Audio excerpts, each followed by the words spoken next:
You've likely heard about the petrodollar. There's a lot of things changing right now that are incredibly relevant. I don't think most people realize how much the petrodollar has enabled the lives that we're living, our quality of life. And this is all about to change. And as it's changing, it's going to have major implications on you. In fact, of all the things I talk about, this is one of the most significant economic tides that's happening right now across the whole world. So please give me a few minutes to tell you what the petrodollar is, where it comes from, how it affects you, and most specifically, the things that you can do so that you land on your feet on the other side of this transition.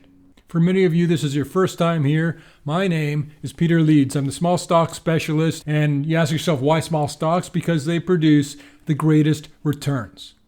And understand that nothing we say in this video at any point is intended as personalized trading advice for you.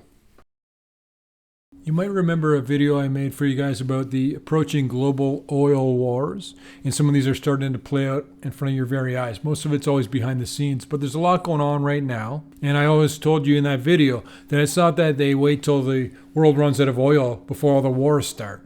They do it ahead of time as we're approaching or as we're seeing this resource diminishing. So here's some stats from Worldometers to tell you where we're at with all this stuff. There's 1.65 trillion barrels of proven oil reserves in the world. That's as of 2016, so 6 years ago.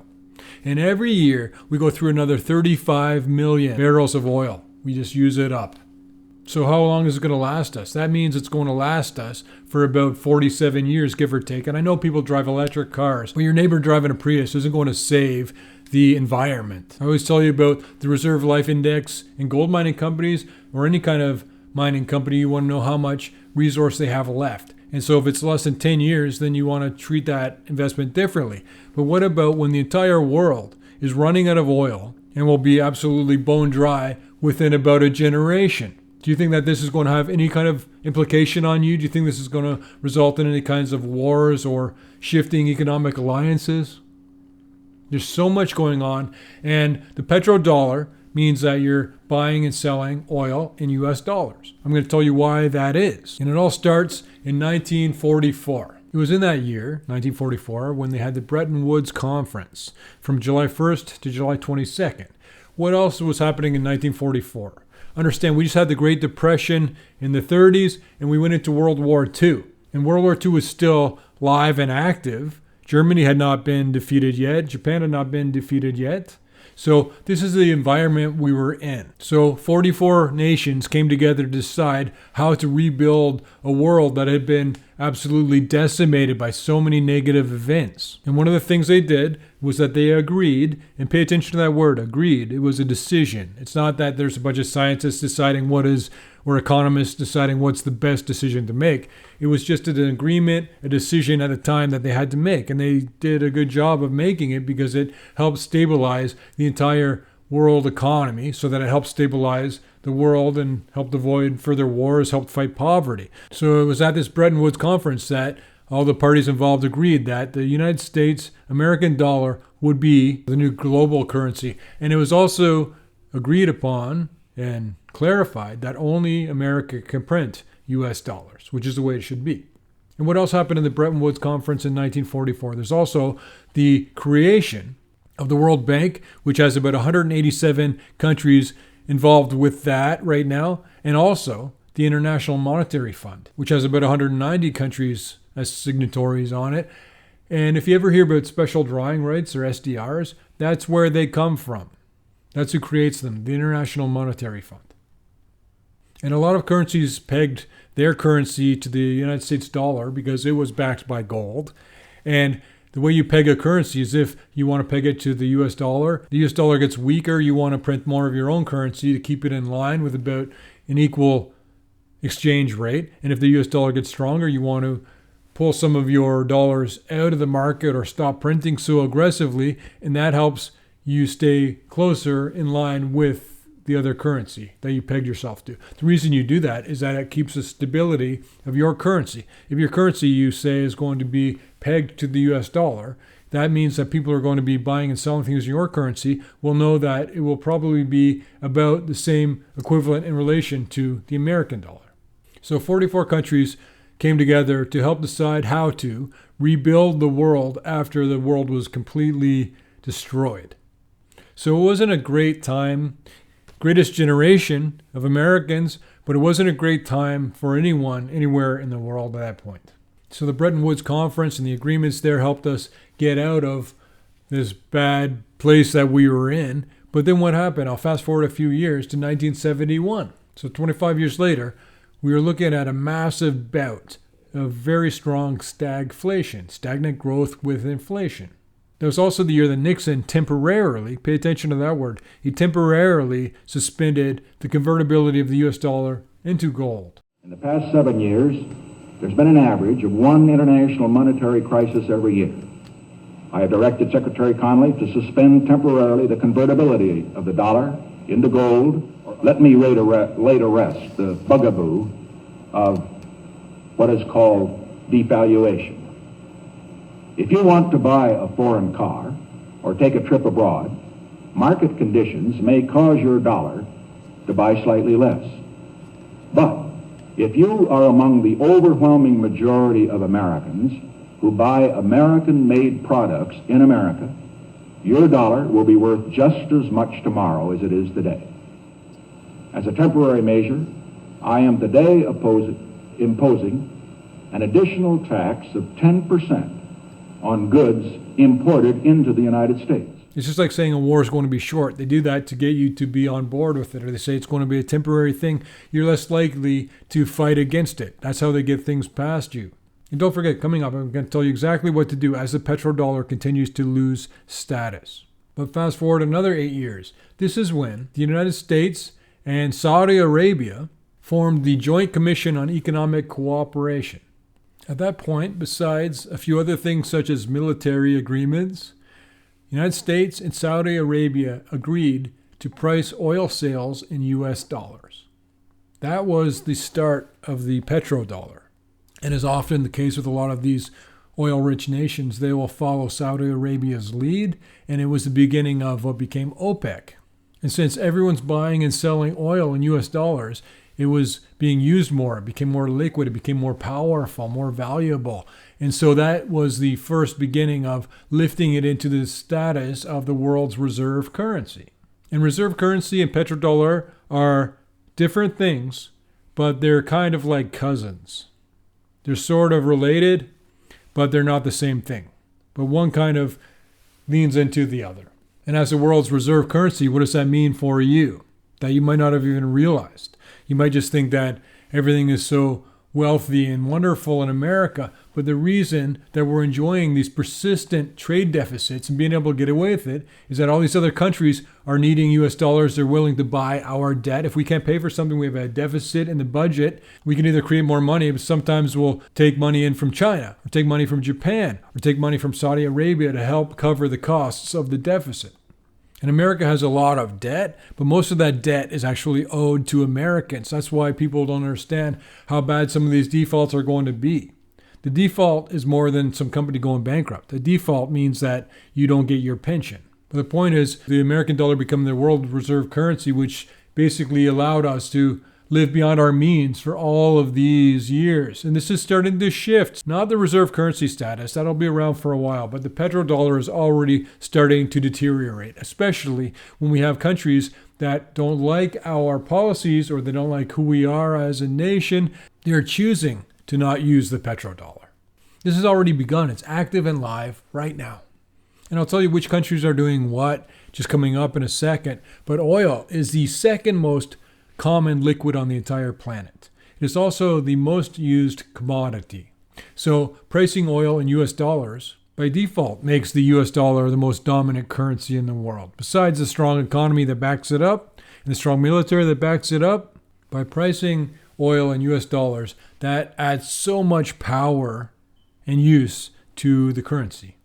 But reserve currency status is under a little bit of threat, but it's not going to go away anytime soon. The petrodollar is under a lot of threat, active threat right now. It's starting to go away already. It might not go away completely, but the more it diminishes, if it drops a little bit, that's a little bit weaker of your quality of life. If it drops a lot, that's going to be absolutely significant to you. And as we've seen in current times right now, sanctions put on Russia, banking systems of certain countries like Venezuela or North Korea, it's making some of our foes a little bit nervous, and they're purposely not using the petrodollar. China's trying to set up an alternative to the petrodollar. But not just our foes, but our friends as well. I'm going to get into that too. Nations are moving away from the petrodollar right now, and they'll do that first, and then the reserve currency comes under more threat as that process takes place. All of this is combining to mean that there's less demand for American dollars. And a lot of countries that have a lot of American dollars that they use to buy oil with, they might not use dollars anymore. So they don't need those dollars. They release them into the wild. Some of those dollars will eventually find their way back onto our shores, and that's only going to stoke inflation even more than you've already seen. Already, right now, Russia and China are trading oil. Not trading. Russia is selling oil to China, and they're not doing that in US dollars. China has been pushing pretty hard for the petro yuan for a while now, and they're starting to get some traction. And what else are China and Russia doing both? They're both aggressively buying gold. As well, they both have major holdings in American assets, whether that's stocks or bonds, treasuries. A lot of the time, there's petrodollar recycling where America says, Saudi Arabia, sell us oil. They go, okay, we give them American dollars. We get their oil. Then they take those dollars and they buy American stocks, they buy American debt, they buy treasuries, bonds. They own a piece of America because of all the oil that we bought from them. But most countries around the world, because they're watching what's happening, which is clearly, obviously happening right in front of everyone's eyes, the American dollar is losing its purchasing power. We're expecting more inflation, and thus other countries are holding American bonds and debts, and they're expecting those assets to diminish in value. And you heard it was about bringing freedom to the Iraqi people or weapons of mass destruction, but Saddam Hussein started trying to price oil in euros instead of dollars, and he was removed from power pretty quickly after that. Gaddafi, same thing. He wanted to price oil in euros. He was taken out of power pretty quickly after that point. So now all this money going over to Saudi Arabia. American dollars going to Saudi Arabia for oil from them. Besides giving them military assistance and weaponry, they also got our dollars. And this is from CNN in 2018. So 4 years ago. Saudi Arabia owns $168.8 billion in U.S. treasuries, and that's at least. I added that at least because they even knew at that time that may not be the maximum that they owned. But keep that number in mind when I tell you this next part. Just call it $170 billion or so, just for ease of calculation. So Saudi Arabia has a very low cost of production for oil. They can keep their wells pumping out oil without losing money on it at a much lower oil price. And when oil prices go up, their profit margins balloon. Just like I tell you why I like the gold mining companies. Let me give you some made up ridiculous numbers just for ease of explanation. Pretend that the price of gold is $10 per ounce, and it costs a company $9 to dig it up and sell it. So they make $1 profit per ounce of gold. What if the price of gold went from $10 to $11? That's a small 10% increase, but the profit margin is now double, 100% more, because they're making $2 per ounce. So a small move in the price of gold absolutely balloons the profit margins. The same thing applies for just about any commodity, oil also. So when oil prices are climbing, the profit margins of Saudi Arabia or any oil exporting country increases dramatically. But during this time, Saudi Arabia owns, what was the number? Do you remember it? Let's say $170 billion Saudi Arabia owned 4 years ago. And when oil prices were high, they would sell off some of those treasuries and some of those assets. And when oil prices were low, they did the same thing.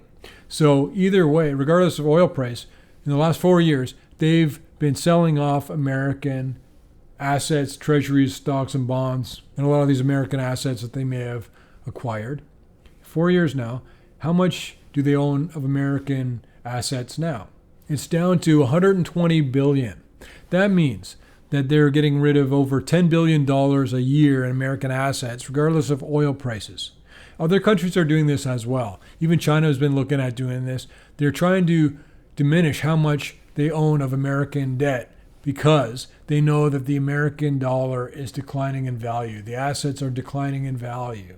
And the Saudi crown prince recently went to China. There's a lot of diplomatic moves where they're trying to come closer. Saudi Arabia is with China. China's been pushing for oil now for a while. China's been pushing for oil to be priced in renminbi. The renminbi is actually the Chinese currency. The yuan is just the unit of that currency. But yuan is a lot easier to say, so that's what I'm going to say. That's what most people do, I think. So what are we looking at here? This is a trade war and a currency war all wrapped together in one. It's so much more significant even right now than people are recognizing. Which country is the greatest consumer of oil? China. Which country is third? India. And the greatest producer of oil, sending oil to both of those countries, is Saudi Arabia. Right now, China is trading oil in renminbi with Angola, Russia, Venezuela. And if you back up a few years to 2019, at that point, 88% of all transactions worldwide were done with US dollars for things like oil, other commodities like gold, coffee. So you're almost there. I'm going to tell you what to do about all of this. But so in 1944, 44 countries came together and pegged their currency to the US dollar, which was pegged to gold. And when some country wants to transact in something in US dollars, or they have to basically do US dollars because both parties know what they're getting in exchange. So it's like an elbow. The US dollar became like an elbow. So if Norway's trading with Siberia, they go through a US bank. These American correspondent banks were basically the elbow that everybody fed money into, took money out of, bounced through there, so that almost all transactions in US dollars for a lot of commodities are actually going through American soil. And this allowed us to impose financial sanctions on countries that didn't play by the rules as we see it. And we could impose the laws. This is a good thing that they could impose the laws against money laundering and fraud and corruption. A lot of this came into play after the 9/11 terrorist attacks, where it became very strict about how money's passing through different hands. They can monitor transactions, they can block transactions, and it can be used as a weapon, as we're seeing with Russia right now. But right now, there's a ban on US dollar transactions in North Korea, Venezuela, Iran, and now Russia. And understand that there's a lot of European Union nations which oppose the sanctions on Iran. The European Union is developing a euro-backed system so that they can trade with Iran. They need all the oil they can get right now. So our allies in Europe are bypassing the sanctions. And India already has a workaround so they can get oil from Iran and bypass the sanctions. As it stands right now, 25% of all the oil coming out of Saudi Arabia is going straight to China. And I'm going to read you this quote I got from energyandcapital.com. From violations of religious freedom to unlawful airstrikes on Yemeni civilians to providing funding for the terrorist attacks on U.S. on 9/11 and the killing of journalist Jamal Khashoggi in 2018. Saudi Arabia has literally gotten away with murder because of petrodollar dominance. It's thought to be that important to the security and stability of the U.S. economy. The Saudi Arabians were also shocked by the precipitous withdrawal from Afghanistan. Prince Mohammed, who U.S. intelligence authorities say ordered Mr. Khashoggi's killing, refused to sit in on a call between President Biden and the Saudi ruler King Salman last month. Saudi Arabia gets a lot of weaponry from America. We also don't get in the way when they're bombing Yemen, but we've been trying to get off of reliance on foreign oil for a while. And now America is one of the biggest oil producers in the world. And if you go back a few years compared to the 1980s, we were bringing in about 2 million barrels a day from Saudi Arabia. That number has been chopped down to 25% of that. We're bringing in less than 500,000 barrels of oil from Saudi Arabia per day. And Saudi Arabia hasn't missed a beat because China's bringing in about 1.76 million barrels a day from Saudi Arabia to China. China's also getting about 1.6 million barrels a day from Russia, according to the data from the Chinese General Administration of Customs. Here's a quote I pulled out. The dynamics have dramatically changed. The U.S. relationship with the Saudis has changed. China is the world's biggest crude importer, and they're offering many lucrative incentives to the kingdom, said a Saudi official familiar with the talks. One of the things that Saudi Arabia gets from America is advanced weaponry. China's more than willing to provide that. China's more than willing to build out the infrastructure for a lot of these developing countries, Saudi Arabia being one of them. But the Saudi Arabian currency, the rial, is pegged to the American dollar right now. And I don't see that changing anytime soon. And when it does, there'll be a lot of repercussions. So they're going to be moving very slowly with anything like that. And Saudi Arabia has stated that they are still planning on doing most of their transactions in US dollars. But the tides have started to turn. There's now an alternative. If you don't want to trade oil in US dollars, there's the petro yuan, there's other options.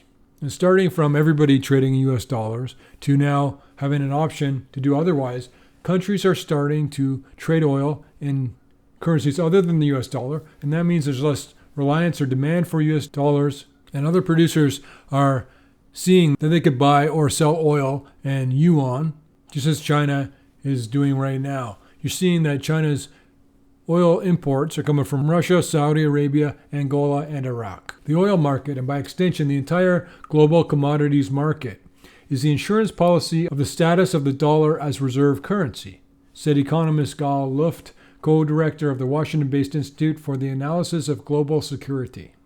So whenever I've depressed you enough, at that point in the video, I always try to tell you what to do about it. You can land on your feet here. Here's what it means, what you can do about it. This is a massive transition like we've never seen before. There was no petrodollar. Then we had the petrodollar, and we've known no different our entire lifetimes. But in transition, there's always opportunity. There will be a downward pressure on your quality of life, your standard of living for sure, as the petrodollar loses status. And I would suggest you keep that in mind, no matter how hard it is to think about it. It's happening either way. So you can either get through this okay or not, your choice. I would absolutely suggest you go to my 2 videos ago. I did one on the recession and what to do about the upcoming recession, certain steps you can take, strike lists of what to do. All of those points I made in that video apply to this situation as well. But think about it. What does it mean when we could live beyond our means all this time and then that starts to diminish? It doesn't have to completely go away. Even if it starts to diminish, every time it's like being squeezed. You're being squeezed down a little bit more as the petrodollar loses its usage worldwide. It also will engender inflation on our shores. Say we give a bunch of money to Saudi Arabia for oil. They take that money, they buy a bunch of American jets. So that money goes back to America. People who work building the jets get that salary, and that's money in their paw that then they can go and spend in the economy, which is just going to drive up inflation even more. So what happens when we have to stop living so far beyond our means? When we don't have enough money from taxation to pay for things like federal employees like nurses, soldiers, teachers, we don't have enough money to pay them. They can either work for free or we have to start having fiscal responsibility. That's going to mean that they'll get paid less, or maybe some people will be let go. Potentially there'll be a downgrade of the US dollar as this all plays out. And true fiscal responsibility will result in delinquencies, defaults, bankruptcies all across the board. More than you even expect even at this point. The decline of the US dollar, which you've been seeing for a really, really long time now, slowly, it's melting like ice, that decline will accelerate dramatically. There's American dollars all over the world, and then there's less of a demand to have those. What happens? One of the ways is that it's all going to come back home to our shores over time slowly, which will result in more inflation, of course. And whatever I talk about, there's a lot of difficult things happening right now, setting up in the economy that is going to affect you. The one thing that it always comes down to, and you look at it either way, it always comes down to gold. Gold is always one of the responses to defaults and delinquencies, to the loss of the petrodollar, to the upcoming recession, to the way that the stock market is changing course. We're having to go to raising interest rates now as opposed to being completely accommodative and lowering interest rates. Everything's reversing now. The curtain is being pulled back. A lot of false prophets are going to be exposed. I'm looking forward to that, as bad as it sounds. So with the economic hard time, we're going to have less money for things like military, government workers. So what happens when we don't have as much money for military spending? You have to spend less, and therefore anything that you think happens when you spend less on military. One of the things I said in the recession preparation video was that the companies, the businesses, which help people and corporations save money will be in more demand than a lot of others. And I always tell you that uncertainty is the worst thing for the stock market. What does that mean when you know that there's so much uncertainty coming up that it's going to be massive and significant? You know that this uncertainty is coming up. You know that this uncertainty is going to roil the stock markets. But understand that a lot of this timeline is going to take a long, long time, especially losing the reserve currency status of the American dollar. The petrodollar is happening now. It's just a matter of how quickly it happens. I always tell you that it doesn't matter the destination. It matters how fast it gets there. So if the velocity of money is falling fast, that's really bad. If it's falling slowly, you might not even notice it. But the good thing is that since the timeline for a lot of stuff might be a bit longer, it's not going to happen next quarter, but it is happening. It's time for you. You have a moment here where you can get your fiscal house in order. Do this today. Do this now. Do whatever you can do now, even if you just plan and think about it.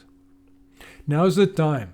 And I would suggest that you be cautious with a lot of the stocks that are out there and what you think is a good investment. Be incredibly demanding and be incredibly cautious. If you think about it, it's been 14 years since our last recession. So that means you've got 14 years of some people who have been investing for that long or less that are mistaking a bull market for brains. That's why there's so many people telling you how to invest and what to do and how they know what's the best decision to make. They'll be exposed soon. And we're watching it right now before our very eyes. The curtain's being pulled back. The tides are shifting away from 14 years of an upward market to all of a sudden reality. Everything that means for you, everything you think it's going to mean, it's going to mean. So position yourself. That's what these videos are about. That's why you should subscribe to these videos, because I'm telling you in real time how things are playing out and what to expect. And I'd say more than anything, it's all about how you interpret the headlines you see on the media. There's going to be so many scary headlines of all kinds coming up. It's going to spook a lot of people out. It's going to get a lot of weak hands out of their investments. And I wouldn't say that you should worry about it if the weak hand is somebody holding a really highly speculative, high multiple stock that's going to come down a lot. If you have a good investment, you want to keep it and hold on to it. So it's a good investment. A lot of what we talk about here on this channel, a lot about getting positioned properly so that you weather this storm, and a lot of the stocks that we're looking at for the Peter Leeds newsletter right now. I'd suggest to you that all the tools are in place. You have everything you need. The knowledge is at your fingertips. The entire manifestation of all human knowledge is at your fingertips on the internet right now. You have everything you need to be able to understand what to do, how to land on your feet, how to get through this in the best possible way when nobody else is going to be. And just click over here. This is the video we're talking about in this video about how to get ready for the upcoming 2022 recession. And you can encourage my team and I to make more videos just like this so that you get access to them as we create them, as you want them, just by doing one click. Subscribe to the channel. It's easy. It'll help us out a lot.